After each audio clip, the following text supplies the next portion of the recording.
Really loved listening to your video and I found it super insightful, especially how you picked up on the theoretical orientation, especially in the second counseling video that we watched regarding cognitive behavioral therapy and how the counselor was recognizing the inconsistency between the thought pattern and the behavior and what the girl was wanting, yet not necessarily changing anything. And it made me go back and look through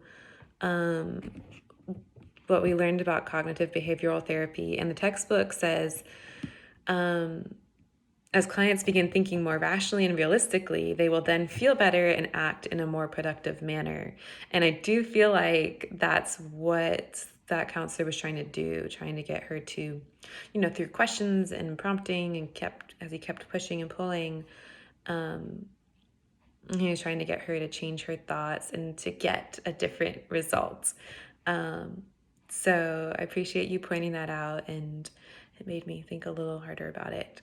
And then in regards to your question about when to switch theoretical orientation, it's something that I've been thinking about too. And I guess based off of what we've learned so far, like communication, like asking the client, being assertive, and if things aren't working, or there's a difficult client situation where there's not that growth, like not being empathetic, also being assertive. And that's something that I struggle with, and something that I would hope would be a skill that I would develop throughout this counseling process and learning this educational process.